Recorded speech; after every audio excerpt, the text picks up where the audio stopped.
Yankee Mike. Roger, Yankee Mike. What's the name there? Name here is Eric. I thought I'd just drop in, heard you guys talking there about doing radio checks, and thought, well, why not? Yes, sir, Yankee Mike. What's the name there again? Eric. That's Echo Romeo India Charlie. If you look me up on QRZ, they got me in Spring. Yeah, Roger. Well, this is live radio, and I'm running about 50 SDRs. So as far as looking somebody up on the internet at this point, I would have to develop a seventh arm, Roger. Well, that's pretty good. Yeah, I messed with the SDRs a little bit, but not a whole lot there. I've heard guys talk about doing that and experimented around, but I never had much luck with it. Over. Yeah, what was that that you did not have luck with? Trying to monitor a bunch of SDRs at one time. Over. Oh, yes, sir. Well, I do. See, I have a 6-position rotary selector, and I have 5 of those positions taking up with SDR outputs, and my 6th output is for my radio output. So all I got to do is just sing around on this rotary selector and just listen for noise or lack of noise, as far as they're all on the same frequency and at the same level. So all I'm doing is trying to find the best one at the moment. Roger. Well, how about that? What do you do with that information? Just give out signal checks, I guess, over? No, I'm recording, so that's a selector that goes into my recorder, Roger. As I talk and as I listen, that's the other half of the conversation. So I can find the best signal for the buck, for my 100-watt friends that are and for other guys too that are more powerful. The more powerful stations usually come in on all 5 SDRs. My weaker stations usually are good to find on one, Roger. Roger. Yeah, I'm only running 100 watts into a hand-fed wire there, so I'm probably the 1 SDR where you're going to find me. Roger. Well, I'm copying you on my Georgia SDR at the moment, Roger. SDR at the moment, Roger. How about that? I'm here in Indiana, running a remote station out of Brown County near Nashville. Over. Okay, so where is the transmitter? Brown County, Indiana. Alrighty. And what's the name is Eric? Is that a Roger? And what radio are you running out of Indiana?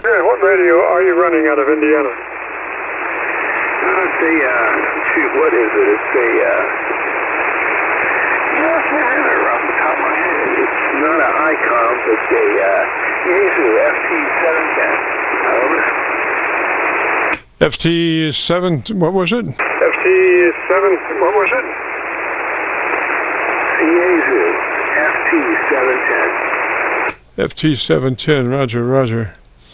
Okay, Eric, I've got, like I say, a pretty good copy on you on my Georgia SDR for whatever reason. And it's really strange, because you would think one SDR would be better at a certain location than the other, but then it turns out that as you compare them, and I can compare all of these in about 2 seconds as I zing around the, those 6 positions, I can, just run through them and see what's hot and what's not, Roger.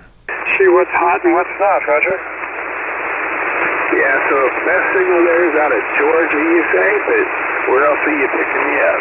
Over.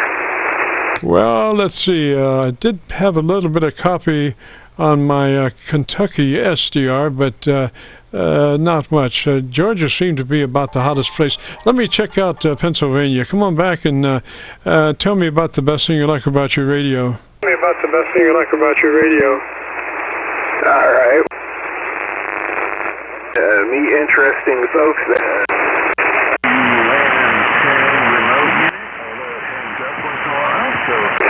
Hangs up once in a while, so have to be able to remote remotely cut power to that and restart it sometime. I actually had to do that one time today after running for a week, no problem. It just kind of crapped out. And super easy if you have an internet connection these days. Costs you $10 or $15 to buy a remote switch. So it's kind of nice. Has good audio reports on this thing, and it's got a heck of a tuner on that NSAID wire there. Over. Roger, Roger. Well, Eric, my best signal is coming out of Georgia for whatever reason, and you seem to be about 4 clicks above Georgia SDR noise level, so you've got a pretty good signal. I can copy the mail fairly well. Everything else, I can copy you on my local antenna, but I got a lot of noise there. Roger, Roger. But I got a lot of noise there. Roger, Roger. Roger that. Yeah, it's kind of weird. I guess I was on 40 meters. Well, this is 40. Guess I was on 80 earlier and making it into Kentucky pretty good. So I thought maybe a little bit closer than Georgia would be coming in a little bit better. Over. Yes, sir. Well, you can never tell where Mother Nature's going to put it. You know, with my system here, I have noticed that things do move around quite a bit, because I might be on one SDR, and then as it fades out, I'll go looking around, you know, and in 2 or 3 seconds I'll be, 800 miles away in another SDR doing much better than where I was, Roger. Doing much better than where I was, Roger. Yeah, that is pretty weird. Most people don't have that luxury of switching 800 miles with a flick of a switch there. Over. Yes, sir, and I have mute, so when I hit the mic and I'm talking, all of it, whatever it happened to be dials up, goes away. It's muted as I talk, so I don't have to worry about, trash getting back into the mic. It's all pretty well worked out, and it doesn't matter what I have tuned up. When I hit the mic, it mutes it, Roger. When I hit the mic, it mutes it, Roger. Roger that. So I know you had to mess up once in a while. What's 800 miles of propagation due to a feedback loop there? Over. Yes, sir. Well, that's the thing. And particularly like around Cincinnati or something, sometimes they're there and sometimes they're not. They're down in Georgia or up around Pennsylvania. Milford, PA. I use a bunch of stuff out of Milford because it's such a beautiful SDR, and I shouldn't be talking about it because pretty soon everybody will be monitoring Milford, Roger. Soon everybody will be monitoring Milford, Roger. Yeah, where are you translating out of? I missed that last. Come back. Yeah, where are you translating from? We're down around Louisville, Kentucky. We're on the Ohio River and the Indiana side of the Ohio River, right at Louisville, Roger. Ohio River, right at Louisville, Roger. Yeah, Roger. Yeah, I got a really good copy on you here. We're about center of state. That's a town called Nashville.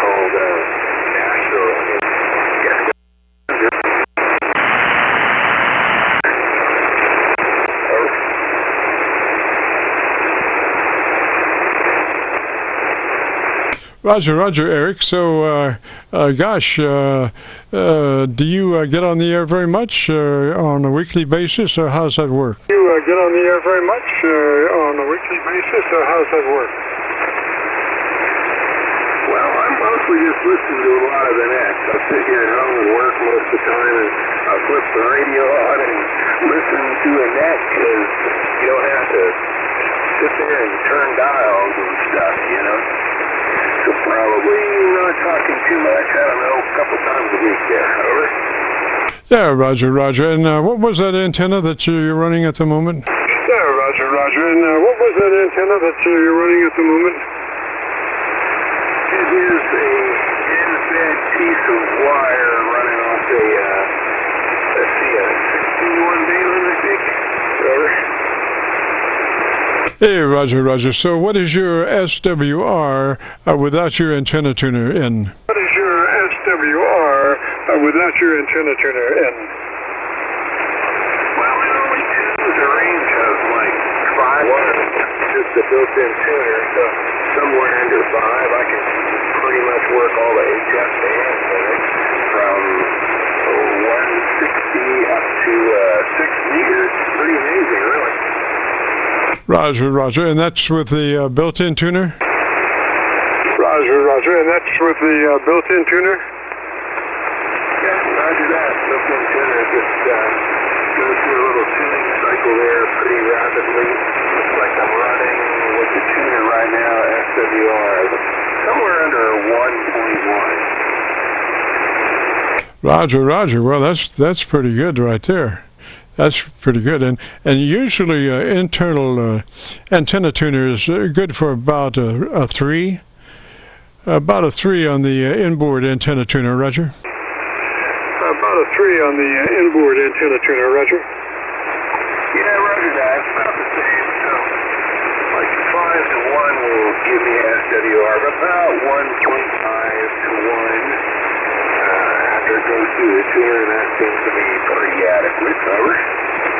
I'm just curious if that sounds any better going north than south of your location. South of your location.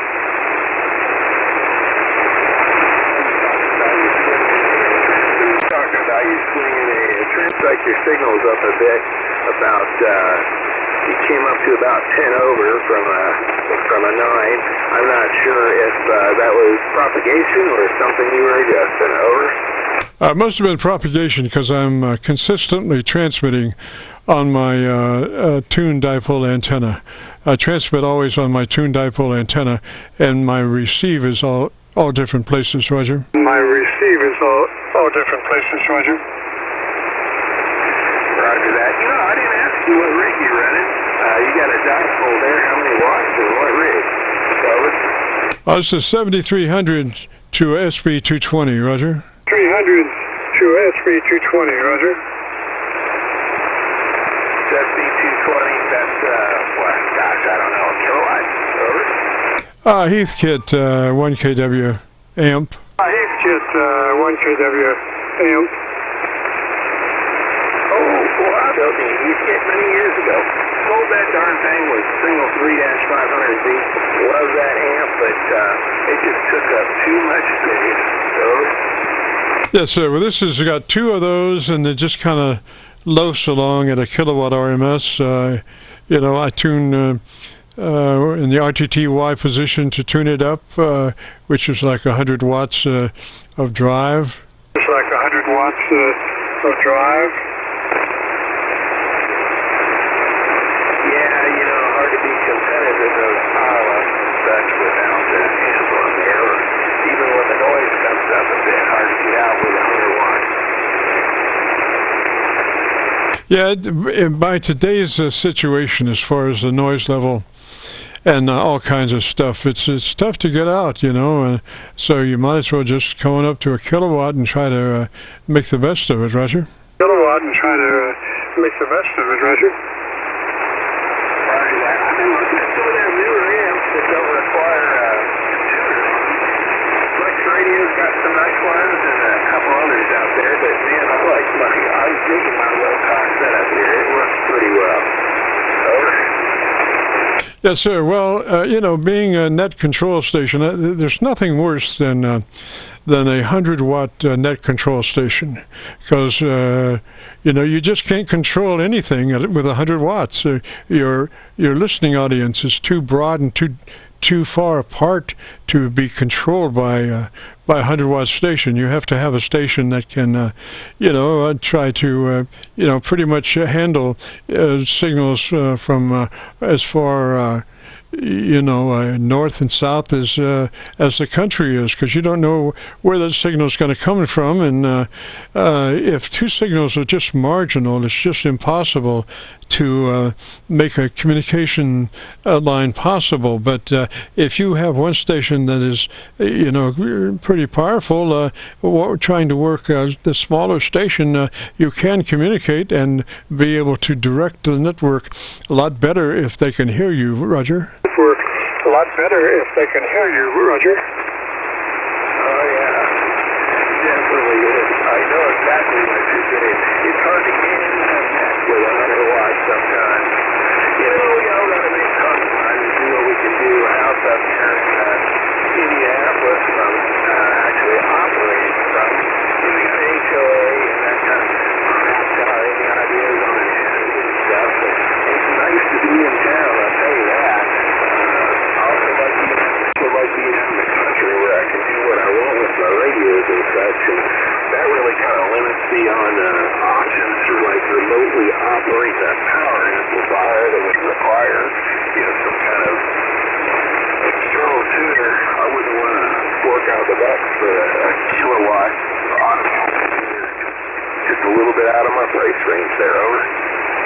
Oh, roger that, roger that. Well, I remember there was a hurricane going through North Carolina, and I had wanted to contact one of the nets down in North Carolina to get a report on how things were going, and the net controller down there was just running 100 watts, and I couldn't hardly tell when they were making transitions from one station to the other, because they were all running about 100 watts, so it really made it difficult to find a break to get in edgewise, Roger. It really made it difficult to find a break to get in edgewise, Roger.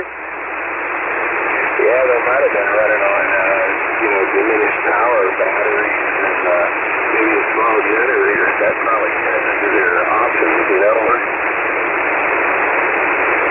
I missed that last conditions kind of got you. Try it again. I missed that last conditions kind of got you. Try it again. Yeah, I was just saying that they might have had power limitations. Running a kilowatt might have been an issue with, say, running on a generator or battery power or something like that. Yeah, so it could have been that. I'm not real sure, but I just know that I could hear them in there, but I just couldn't hear when the transitions would happen to try to, otherwise you're not going to get in on if they don't take a break. If you can't get in, you can't get in, and so I did not was not successful. But anyway, so I always thought since then, that a net control station should be able to control, and I've done tune-ups when I couldn't even hardly copy the other person. As long as they could copy me, they could take notes, and I could just guide them through the setup procedure. Roger, Roger. Guide them through the setup procedure. Roger, Roger. Yeah, well, roger that. Hey, I gotta get out of here. I just noticed it's going on 5 o'clock. I gotta get some dinner going. Hey, been a great ride to you. I appreciate the contact. Roger, Eric. Well, listen, I've got to get going too, so let me say 73. If you want to hear our audio, or your audio, or whose ever audio, what we had of it, or whatever, if you go to YouTube and do a call letter search for KC9VKV, followed by the word logbook, a Kilo Charlie 9 Victor Kilo Victor, followed by the word logbook. It'll take you to this recording. It'll be cut number 1 in a series of 3100, and I'll have it uploaded to YouTube by noon tomorrow, Roger. And I'll have it uploaded to YouTube by noon tomorrow, Roger. That'll be a kicker, man. Yeah, I'll go give that a try. Appreciate it. All right, I'm going to get out of here. Say 73, Kilo Echo-9, Yankee Mike. Roger, Eric, 73, sir. You have a great afternoon, beautiful weekend.